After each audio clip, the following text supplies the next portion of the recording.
Bueno, estamos en el convento de la Encarnación. Esta mañana hemos visto allí donde el Palacio de Sofraga, donde es el lugar original donde se comenzó este beaterio.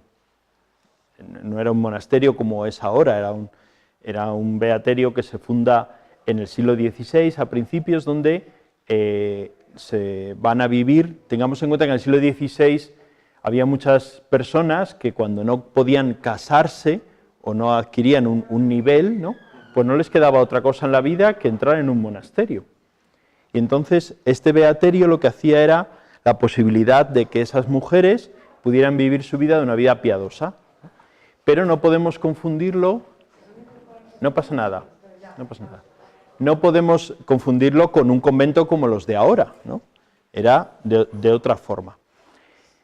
Bien, pues aquí va a vivir Santa Teresa, la friolera, de 30 años, en este convento.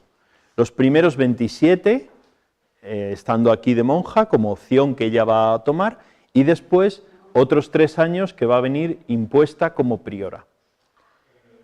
Ella, os contamos un poquito la vida, para que ya la conocéis todos, ¿no? Nace arriba, donde hemos visto esta mañana, habéis visitado la capilla, el 28 de marzo de 1515, en una familia, dice ella, de padres virtuosos, ¿no?, con el libro de la vida.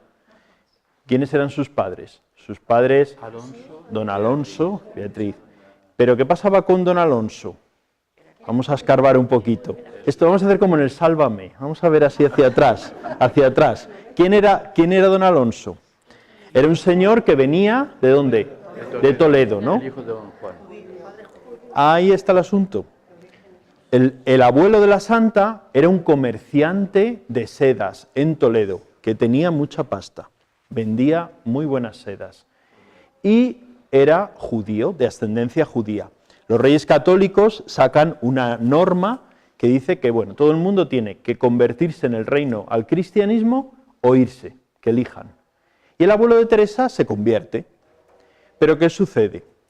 Que le denuncian porque, dicen, judaizaba, es decir, hacía las prácticas judías. Lo más seguro que fuera una envidia. ¿Por qué? Porque un señor que tiene mucho dinero, una empresa, dice, bueno, yo le denuncio, y entonces a la ruina todo, ¿no? ¿Qué pasaba? Que cuando a uno le denunciaban porque judaizaba, ahí hay un interruptor, es que esto está hecho para hablar menos, pero da igual. Cuando uno judaizaba, pues tenía que, si se arrepentía, tenía que cumplir una penitencia. Y esa penitencia es que les cargaban con una especie de escapulario grande y con un cono en la cabeza, y durante unos determinados viernes iban por las plazas penitenciando. Eso que les ponían encima se llamaba el San Benito, ¿no? Cuando decimos, dice, dan colgado el San Benito. ¿Qué pasaba? Que lo primero que se iba al garete era la fama. Ya nadie más volvía ni a comprarles, ni a tener relación con ellos. Era una cosa muy complicada. Y una vez que pasaba esa penitencia, el San Benito se colgaba en la parroquia.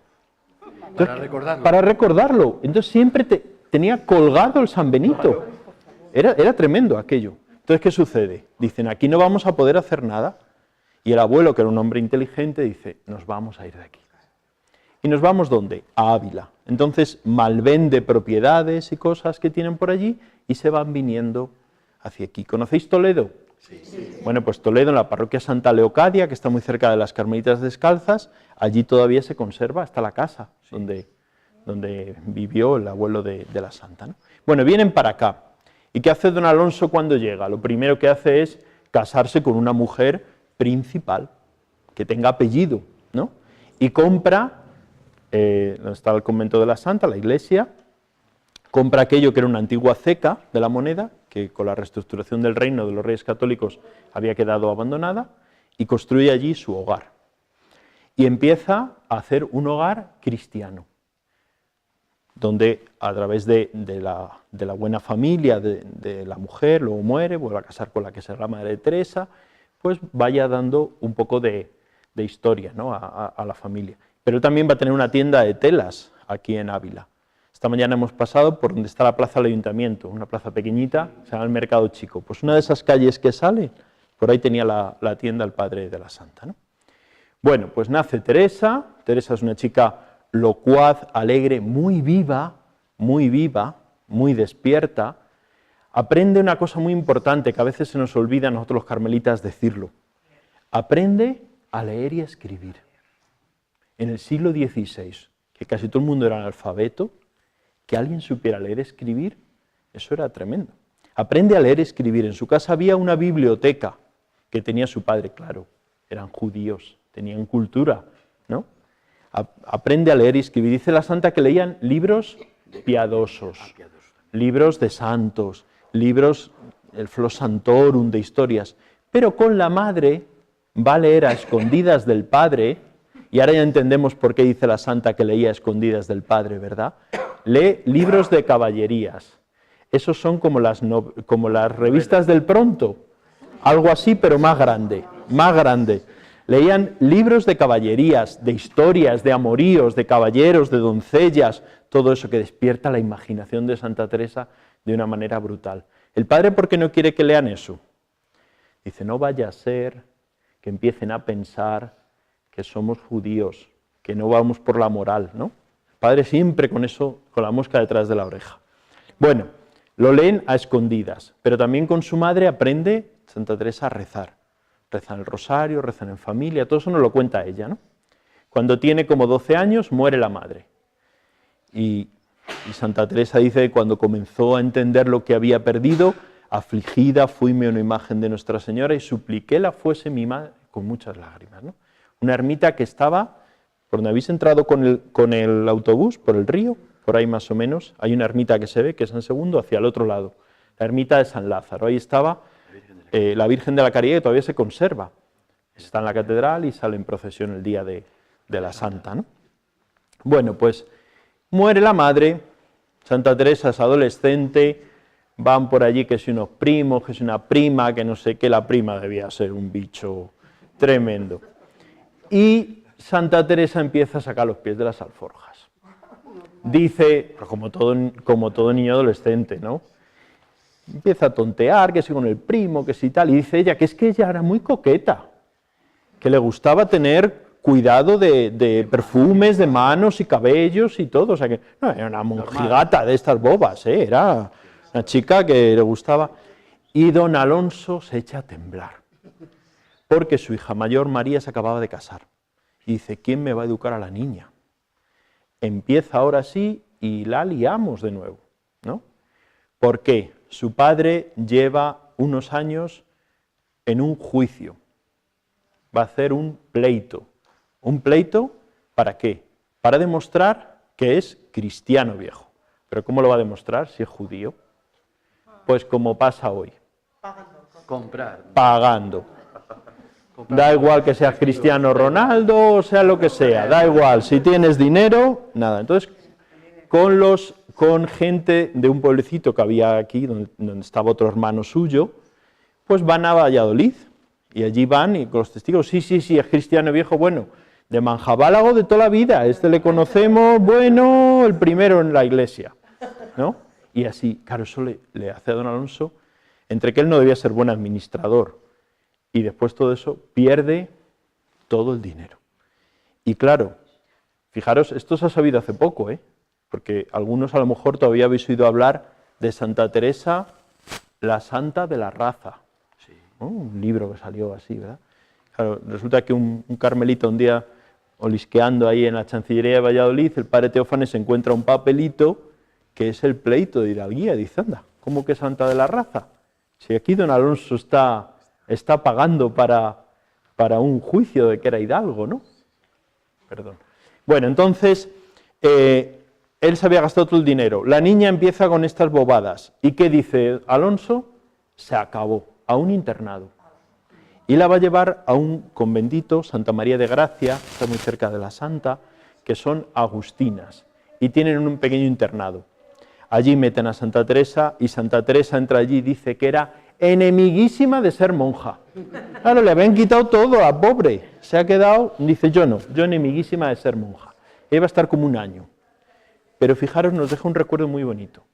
Había una monja que era la que les cuidaba allí a las chicas, se llamaba María de Briceño. Y dice la santa que le impresionaba cómo hablaba de Dios. Hoy nosotros diríamos, habla como que se lo cree, ¿no? Se cree a Dios. Eso le pasó a la santa, y eso a ella, que era muy observadora, la dejó como tocada. Pero bueno, sale de allí y dice que tampoco tenía ganas de ser monja, ¿eh? O sea, ella es muy clara. Sale porque está enferma y va a ver a su tío, don Pedro, allí a ver si se repone, tiene unos mareos y tal. Y estando allí, pues su tío, que era muy piadoso, ese sí que fue piadoso, después acabó de Jerónimo, yo creo, o algo así, pues le da unos libros para que lea. Le lea Tercer Abecedario de Francisco de Osuna, ¿no? Y dice la santa que ella lo lee, dice, no porque me guste, sino porque era yo amiga de hacer contentar. Es decir, de quedar bien, por quedar bien y darle gusto, ¿no? Pero esas lecturas a ella le van a tocar el corazón y le van a dejar un poquito así, ¿no? Todo este proceso pasa y nos encontramos con que Santa Teresa tiene casi 20 años.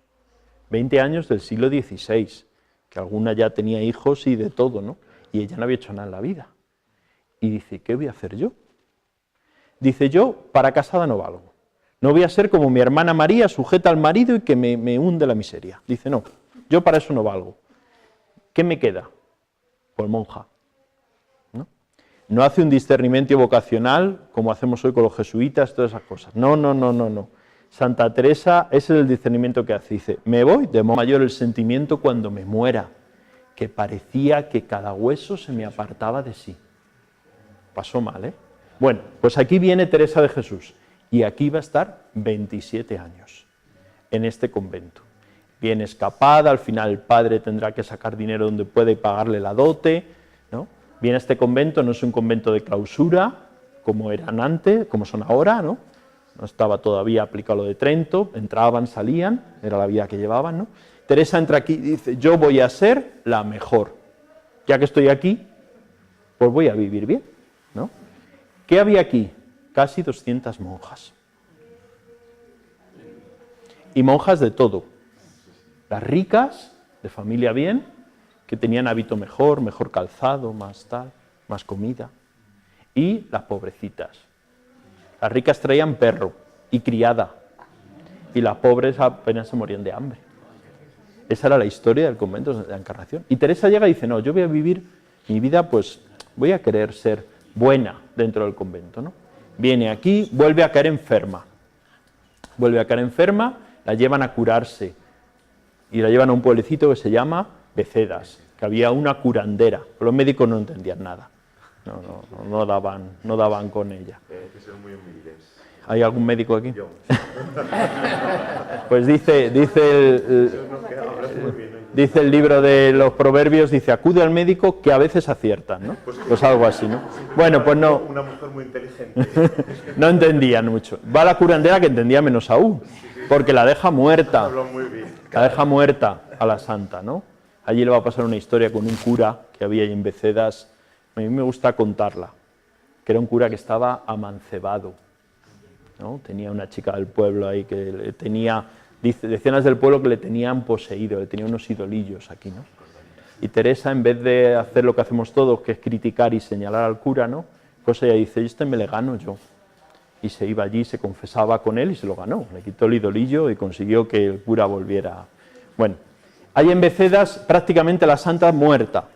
Queda con un paroxismo, no se puede mover, creen que se ha muerto, la empiezan a velar, aquí en la Encarnación abren la tumba y cuando ya la van a enterrar, el padre dice, no, mi hija no es para enterrar. Y le hacen exequias y todo, ¿no? Sí, le velan otro día más. Y se queda el hermano allí con ella y bueno, se cae una vela, se quema no sé qué, y con el humo ven que la niña mueve el dedo. Y dice, ay Dios mío, no está muerta. Y la traen aquí, 2 años tullida, sin poderse mover.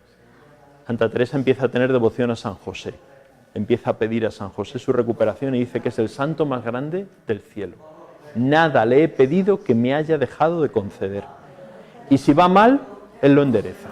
O sea, que siempre nos lo concede todo, ¿no? Bueno, y Teresa hace un propósito. Voy a vivir mi vida espiritual lo mejor que yo pueda.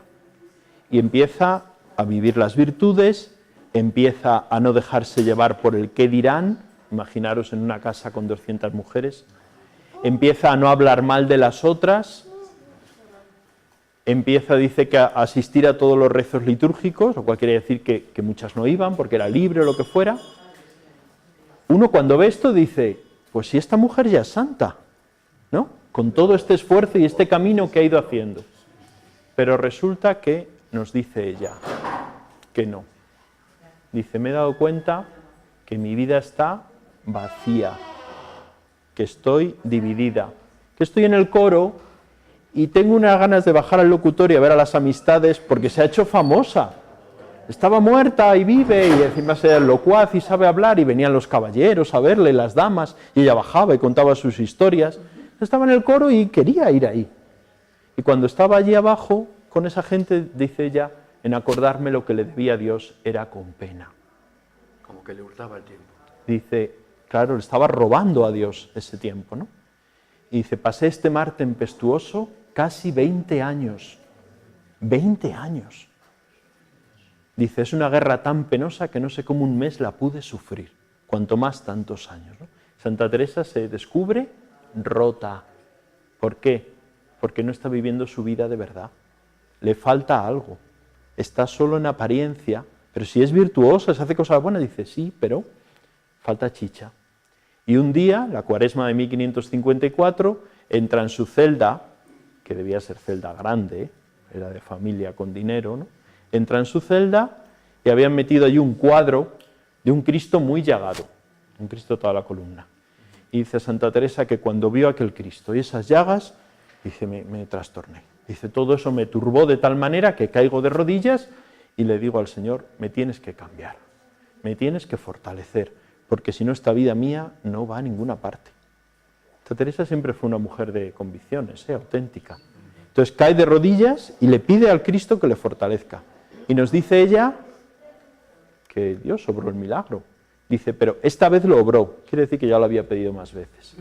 Dice, esta vez lo obró porque iba yo muy desconfiada de mí y puesta mi confianza en Dios, ¿no? Y ahí se va a dar un giro genial en la vida de Teresa, porque abre su corazón a Cristo y empieza a cambiar. Empieza a darse cuenta que no es ella, sino que es Dios el que tiene que ser el protagonista de su vida. Empieza a vivir la oración, a tomarse en serio aquello que había leído en aquellos libros, empieza a ponerlo en práctica y empieza un follón en su vida increíble, que os lo voy a contar más adelante, ¿vale? Vamos a subir, es que os lo he contado todo esto aquí porque es muy estrecho esto. Subimos ahora por aquí, vamos a entrar en una celda para que veáis cómo eran las celdas de la Encarnación. Esta está pintada así en el techo y todo, se ve que la monja que había ahí lo decoraba, ¿no? Y vais a ver una escalera con una imagen de Santa Teresa y de un niño, ¿no? Y es una historia que cuentan aquí, que un día Teresa viene por aquí, se encuentra con un niño y le dice, ¿pero qué haces tú aquí en el convento? Y le dice, yo soy Jesús de Teresa. Y dice ella, bueno, pues yo seré Teresa de Jesús, ¿no? Es una alegoría. Pero bueno, vamos a subir ahí. Veis un poquito la celda, veis que tenía su propia cocina, que se hacían ellas la comida, ahí calentaban, y luego subimos a la otra sala y os cuento más cosas. Muy bien. Ya tenemos a Santa Teresa aquí, ¿no? La tenemos ya curada, la tenemos, bueno, estará enferma toda la vida, pero bueno, de esa enfermedad tan grave, y lo mejor de todo, que ha empezado una nueva experiencia, ¿no? Pero va a tener muchas dificultades. ¿Por qué? Pues porque empieza a tener visiones. Nunca pidáis tener visiones ni apariciones, que es un problema, de verdad, es un problema. Nada, pues ella empieza a ver cosas y le pregunta a los curas que vienen por aquí, a Daza y a estos, que eran gente bien formada, pero no saben. Y le dicen, bueno, pues subráyalo en un libro, a ver lo que te pasa. Ella lee un libro, Bernardino de Laredo, su vida al Monte Sión, y subraya. Pero aquel hombre estaba medio condenado, bueno, una cosa rarísima. Y dicen, uy, esta mujer, esto ya es todo demonio. Haz higas, le dicen, que eran cortes de manga. Cuando veas la imagen de... Y ella dice, pero ¿cómo voy a hacer eso? Se me quiebra el natural, a Cristo, ¿cómo le voy a hacer eso? Bueno, un desastre. ¿Y ella qué hace? Podría haber quedado tranquila, ¿no? No, ella busca, era apasionada de la verdad, no soporta que no haya verdad, que la gente esté con doblez. Y entonces pregunta a unos y a otros, acababan de llegar los jesuitas aquí a Ávila, y va a los jesuitas y les pregunta, oye, ¿qué pasa aquí? y da con el padre Cetina. Todo el mundo habla muy bien del padre Cetina, pero yo me lo imagino como yo, recién ordenado, sentado en el confesionario, te viene una Santa Teresa con una experiencia mística y el pobre dijo, ¿y yo qué le digo? Medite usted sobre el Espíritu Santo. Bueno, por lo menos no le puso ninguna pega. Y aquello le va abriendo a Teresa un poquito, ¿no? Confiesa con mucha gente hasta que se encuentra con un fraile que se llamaba Pedro, Fray Pedro de Alcántara, un santo, ¿no? Y se lo cuenta todo en casa de su amiga, doña Guimar d'Ulloa, porque la santa subía mucho, estaba por allí con ella y tal, ¿no? De hecho, allí tuvo la primera transverberación, en la casa de doña Guimar d'Ulloa. Y allí pasa San Pedro de Alcántara, y le dice San Pedro de Alcántara, todo eso es verdad, tranquila, sigue hacia adelante, asegura su vida. Y Teresa empieza a ensancharse un poco, ¿no? Y empieza a tener más experiencia de Dios, la oración produce en ella otros efectos y va creciendo espiritualmente. En este monasterio es donde empiezan las grandes gracias místicas de Santa Teresa. Entre ellas, la de la transverberación. Dice que estando un día en oración, pues ve un ángel de los muy subidos que llamaban querubines, con un dardo de oro que parecía que tenía fuego en la punta, que parecía atravesaba el corazón y la dejaba inflamada en gran amor de Dios, ¿no? A mí lo que más me gusta de eso es que dice luego ella, pido al Señor lo de aprobar a quien pensare que miento. O sea, que no es bobada, que fue una cosa muy seria. Bueno, pues aquí tenemos una celda de Santa Teresa donde se dice que aquí sucedió una vez también esa gracia de la transverberación, ¿no? Santa Teresa está en este monasterio hasta que funda el convento de San José. Es decir, en el año 1562, 27 años. 27 años. Pero vuelve después, vamos a hacer un corte porque mañana vamos a ir a San José, y os voy a contar lo otro, vuelve después 3 años impuesta de priora. Santa Teresa está fundando, por ahí tan tranquila, fundando conventos, y resulta que va a ser en este caso, ¿quién? Un dominico, que es la gran orden que va a apoyar a Santa Teresa, los que más. Va a ser un dominico, el padre Pedro Fernández, que era visitador, el que impone a Santa Teresa como priora de este monasterio. ¿Por qué? Bueno, ella dice que por pura hambre la habían traído de priora, ¿no? Porque había unos desmanes aquí. Pero la impone porque la idea que tiene Pedro Fernández es ir metiendo descalzos entre algunos conventos de los carmelitas para ir cambiando, ir purificando un poco la orden, ¿no? Entonces dice, Santa Teresa, priora de la Encarnación, impuesta, ella no quería venir tampoco, y se lió una parda, porque las monjas gritando, 200 monjas aquí, gritando, que no la recibimos, los otros ahí, la santa con un San José así a la puerta, un alguacil, el padre visitador, el provincial, bueno, las monjas a voces, cerrando la puerta, que abran al visitador, que no abrimos, y bueno, un desastre, al final van corriendo por el coro, rompen una puertecita del coro, que luego veremos, y por ahí entra la santa, ¿no? Y ya una vez que entra, pues la cantan el Te Deum y la cogen, porque ellas no tenían nada en contra de ella. Entonces, ¿por qué gritan? Que se oían los gritos hasta la ciudad, fijaros dónde está la muralla, hasta ahí se oían los gritos. ¿Por qué gritan? Porque no les han dejado votar. No voy a hacer alusiones a esto. No les han dejado votar. Les habían quitado el derecho a votar, porque las órdenes religiosas han sido democráticas desde el nacimiento, tenían votos. Sabéis que la Constitución de Estados Unidos está inspirada en las constituciones de los dominicos, ¿no? En un sistema de votación. Pero a las monjas les habían prohibido votar y estaban rebeldes. ¿Qué ha sido esto, no? Bueno, imponen a la santa de priora, la santa llega aquí y cuando van al coro, todas con miedo, dice, esta nos viene a reformar, con lo bien que vivimos aquí. Y entonces entran en el coro y se dan cuenta que en el sitio de la priora ha puesto la imagen de la Virgen, de la Clemencia, y al lado un San José. Y ella se ha sentado en el sitio donde solía estar aquí sentada. Y entonces les dice, mirad, hermanas, a mí me han traído aquí por la fuerza. Vamos a hacer esto lo mejor posible. Y yo no os voy a reformar, vamos a vivir nuestra vida. Y la Virgen y San José nos han de gobernar. Y aquí va a estar 3 años, bueno, estará poco porque sale y entra para fundar, ¿no? ¿Y quién va a gobernar? Pues va a gobernar la Virgen y San José, ahí tenemos el San José que Santa Teresa le llamaba el parlero. Es que tiene la boca abierta, porque cuenta la historia que cuando Santa Teresa se iba a las fundaciones, al volver, el San José le contaba lo que habían hecho las monjas. O sea, que no hagáis nada malo, que aquí San José lo chiva todo, ¿eh? El parlero. Y la otra manera para ayudar a cambiar la comunidad, ¿cuál es? La manera espiritual. Y dice la santa, esto hay que cambiarlo. ¿Y se va a traer a quién? A San Juan de la Cruz, que lo había captado para fundar en Duruelo. Sabéis que Santa Teresa es la única, o sea, la Orden del Carmen es la única orden masculina también fundada por una mujer.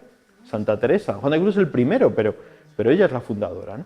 Entonces le trae a San Juan de la Cruz aquí y dice, mira, tú para confesar. Y se trae a 2 descalzos. Al principio viven allá arriba. En esa espadaña no, en otra que hay un poquito más a la derecha, que era el convento del Carmen, de los Calzados. Pero como, claro, había muchas tensiones, se lo baja aquí a vivir aquí en una ermitilla, y San Juan de la Cruz va a hacer de confesor de la comunidad. Había unas monjas que no querían confesarse con un descalzo, porque a ver si nos va a decir algo. Y cuentan que un día una monja le pregunta, entra en el confesionario, padre, ¿calzado o descalzo? Y San Juan de la Cruz hace así con el hábito, se tapa y dice, calzado voy, madre. Bueno, hará una gran labor San Juan de la Cruz aquí como confesor, pero también en el barrio.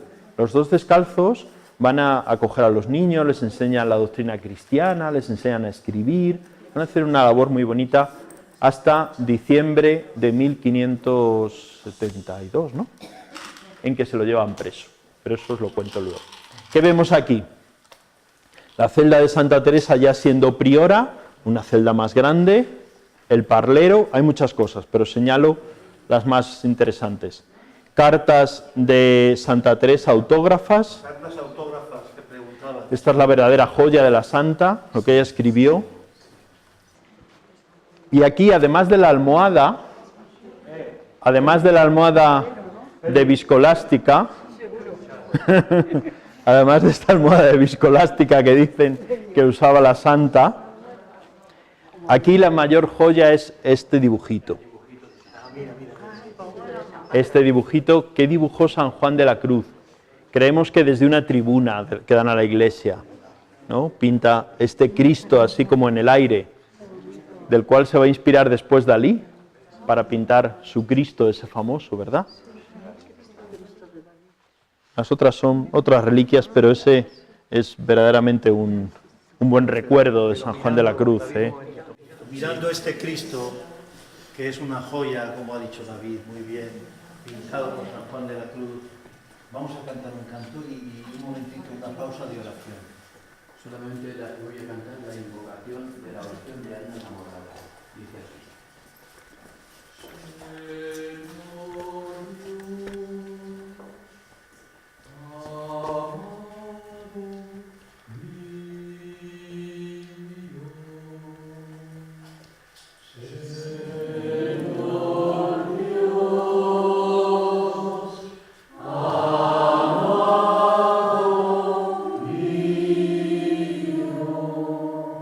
No me quitarás, Dios mío, lo que una vez me diste en tu único Hijo Jesucristo, en quien me diste todo lo que quiero.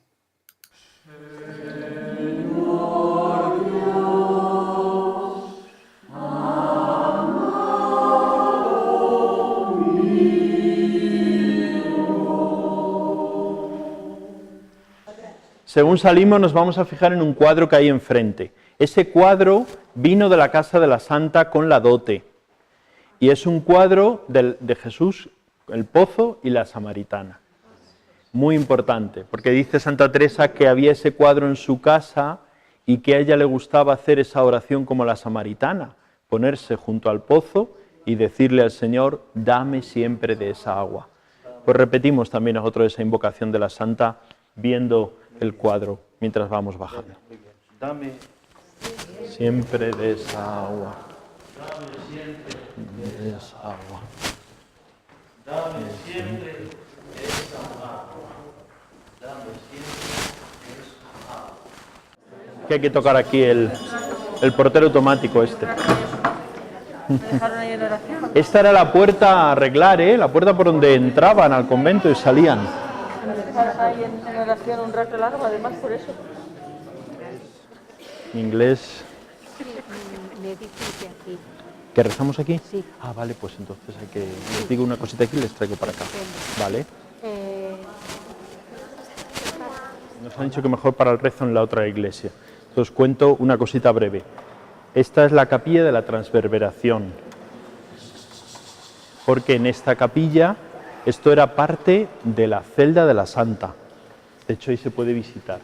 Era parte de la celda. Y aquí es donde tuvo también una vez la gracia de la Transverberación. Por eso ha quedado como la capilla de la Transverberación.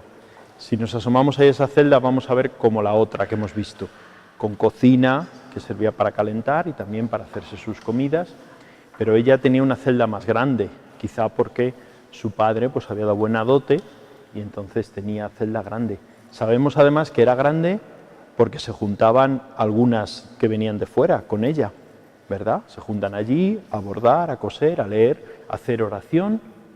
En el primer grupo de oración teresiana, aquel, aquí en San José, digo en la Encarnación, se juntan ahí a hacer oración y aquí va a surgir la semilla de la fundación de San José, ¿no? Entonces el grupito ese que se junta en esa celda de la Santa va a dar mucho juego también para su vida, ¿no? Entonces este lugar es el lugar de donde la Transverberación. ¿Habéis visto en Alba de Tormes el corazón? Sí. Qué barbaridad, ¿verdad? Sacar el corazón. ¿Sabéis por qué lo sacaron el corazón? Sí, lo han explicado. ¿No? Los médicos de Salamanca quieren ver el agujerito, ¿no? Los de la universidad. Menos mal que ha avanzado todo, ¿no? Sabemos ya que no era algo físico, ¿no? Era una gracia espiritual de la Transverberación, ¿no? Bueno, pues si queréis, vamos allí para rezar las vísperas. Sí. Como él nos está diciendo tantas cosas, David, te queremos preguntar qué está suponiendo para ti estar en Ávila y este año del jubileo, acoger a tantos grupos, pasar por tu boca tantos textos de la Santa, y si notas también en los peregrinos que vienen no solo por ver cosas, sino que dinos algo de esto. Porque a nosotros lo que más nos interesa, más que ver cosas, que está muy bien, es que captemos la experiencia de Teresa y que nos toque a nosotros, ¿no? Entonces, dinos pues algo. Está siendo una cosa muy bonita. Yo llevo aquí ya varios años y estuve también el año del centenario. Entonces un poquito, la experiencia es más o menos la misma, ¿no? La primera sensación es de sentirte desbordado, ¿no? Cuando se planifica el año del centenario y después el año del jubileo, pues bueno, la idea es, pues sí, va a venir gente, pero sobre todo algunas celebraciones importantes, y entonces nos damos cuenta de que no es así, de que el centenario, yo por lo menos me di cuenta de que el centenario no es solo unos actos que se intentó hacer lo mejor posible, actos culturales que siempre se hacen, ¿no? Lo más impresionante es la cantidad de gente, no solo de España, sino de fuera, no solo cristianos y católicos, sino de otras religiones, que vienen hasta Ávila, que siempre han venido, los hemos visto por la calle, en nuestra casa, pero en estos años nos han pedido algo especial a nosotros, nos han pedido no solo acompañarles a ver los sitios, sino que les digamos una palabra de Teresa, que seamos capaces de transmitirles algo de su espíritu. Y por eso cuando yo en mi caso acompaño a algún grupo, no busco solo contar una historia, ¿no? Sino contar la verdadera historia de Teresa, que es lo que os decía esta mañana o ayer, no sé, que es una historia interior, que es un camino interior que Teresa va descubriendo, ¿no? Y es hermosísimo ver que han llegado grupos de distinta índole y mentalidad y de todo, que nos han pedido eso, nos han pedido una palabra de acogida, pero una palabra sobre Teresa, o un ratito de oración, o un consejo para empezar a leer las obras de la Santa, ¿no? Yo creo que es el mayor fruto de estos años, el que alguien salga de aquí de Ávila con el gusanillo de adentrarse en esa experiencia de Teresa a través de sus escritos y a través de la oración, ¿no? Para mí eso ha sido lo más grande, está siendo lo más grande. Sí.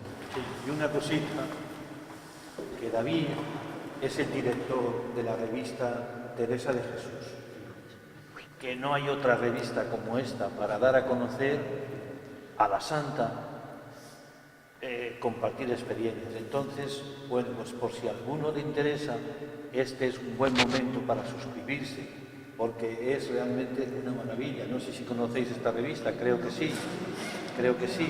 Esta no la conozco, ¿no? Dentro del Carmelo ibérico de aquí de España, pues es pues una revista que nació en el año del centenario, del 82. Nació la revista Teresa de Jesús, por si y para que la deis a conocer. Y gracias a David, porque ahí pone mucha vida también en esas páginas. No olvidéis esto. Bueno, Esto último ha sido un segundo para la publicidad.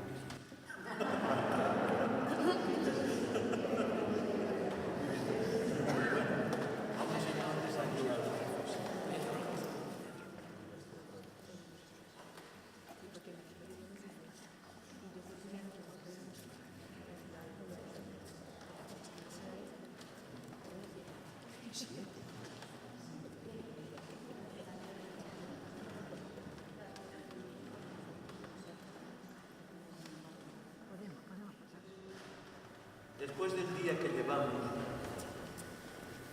os invitamos a un momento de silencio, porque el silencio es la mejor manera de entrar en el hondón del alma, donde está nuestro Dios. Este silencio que hizo muchas veces Santa Teresa para cultivar lo que ella llamaba la oración interior, que era un trato, nos lo decía también David, un trato de amistad, estando muchas veces tratando a solas. ¿Cómo sigue? Bueno, entonces vamos a comenzar con un momento de silencio. Si os ayuda, podéis cerrar los ojos, si no, con los ojos abiertos. Cada uno tiene una manera de entrar dentro, pero sí nos interesa hacer una pausa en este día intenso para encontrar al Señor dentro de nosotros y encontrar al Señor dentro de la comunidad de amigos, porque como decíamos, Pilar, aquí todos se han de ayudar. Bueno, entonces hacemos un momento de silencio, cada uno como sepa, ¿verdad? Quizás es bueno no estéis muy forzados, sino una actitud que os permita respirar y descubrir al Dios que nos vive y sin el cual no podemos vivir.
Nos dejemos mirar por Jesús.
Señor esté con vosotros.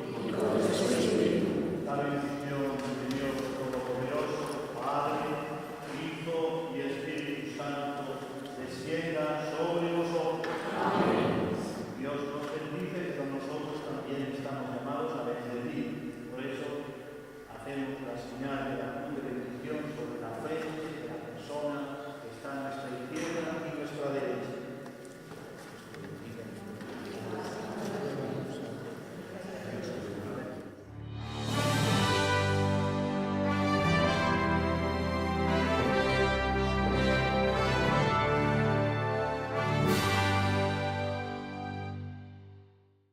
Por el visitador Pedro Fernández, gran hombre este, ¿eh? No solo impuso aquí a Teresa, sino que la mandó, fue censor de sus obras, la mandó escribir algunas cosas y defendió la Reforma. Estando aquí un día Santa Teresa ha traído, hemos dicho, a San Juan de la Cruz como confesor, ¿no? Y un día, pues se ve que estaban así hablando de cosas espirituales y la Santa le dijo a San Juan de la Cruz: es que a mí me gustan las formas grandes, las de comulgar. No sé si os habéis dado cuenta que en los conventos de carmelitas las formas de comulgar suelen ser un poco más grandes, ¿no? ¿Os habéis dado cuenta? Están así las de las clarisas, que son así zarriosas, pequeñitas, y las de las carmelitas, que son así, que no te caben en la boca casi. ¿Qué diferencia hay? Ahora te lo voy a contar. Y entonces San Juan de la Cruz se quedó con la copla de que a la Santa le gustaban las formas grandes. Y un día va a comulgar, en este comulgatorio, allí el santo diciendo misa, viene a dar la comunión, y viene Teresa y le parte un trocito de forma. Y la Santa se lleva un disgusto tremendo, se va y dice: pero bueno, ¿qué he hecho yo para que me quiten? Y dice ella: que yo le había dicho que me gustaban las formas grandes, aun sabiendo que Dios está por igual, aunque sea el trozo pequeño. Pero ella se lleva un disgusto y dice: ¿por qué me apartan? Y tiene una visión. Escucha al Señor que le dice: no temas, hija, que nadie será parte para apartarme de ti. Qué bonito, ¿eh? Fijaros qué bonito. Nadie será parte para apartarme de ti. Nadie nos puede separar. Y entonces se aparece Jesús y le da un clavo. Y le dice: hija, hasta ahora no lo habías merecido. A partir de ahora mirarás mi honra, no solo como tu Dios y Señor, sino como verdadera esposa mía. Como las arras. Tu honra será la mía y la mía será tuya. Eso pasó aquí, por eso está este cuadro. Y no le entrega un anillo, fijaros. En matrimonio no le entrega un anillo, le entrega un clavo. Esto ya es cosa mía. ¿Sabéis por qué?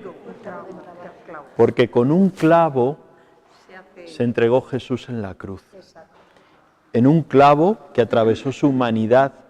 Y un clavo, el agujero del clavo es la señal de Cristo resucitado.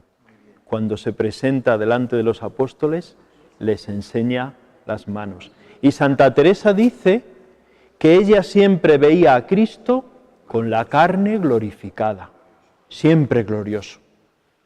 Otros santos le ven siempre ahí con llagas y cosas raras, ¿no? Dice la Santa: a mí siempre glorioso, solo alguna vez me enseñaba las llagas, cuando andaba falta de fe. Pero si no, siempre glorioso. La importancia del clavo, de las llagas, ¿no? Bueno, esa puerta que se ve iluminada como de amarillo así, era una puerta muy floja, muy débil que había en el coro bajo, que rompen para meter a la Santa de Priora. Esa es. Y es otro al confesionario. Por aquí entraba San Juan de la Cruz y confesaba a las monjas, ¿no? Nos vamos a ir ahora. Del santo solo os digo una cosita breve. Aquí está San Juan de la Cruz hasta el día 7 o así de diciembre de 1572 o 73, no me acuerdo bien, que le llevan preso para Toledo, ¿no? O sea que esta historia está como muy, muy unida aquí en este lugar, ¿no? Nos vamos a ir hacia el autobús y antes de ir a dejar el autobús y de ir andando hasta casa, vamos a ir a un lugar muy bonito de aquí de Ávila. ¿Vale? Nada.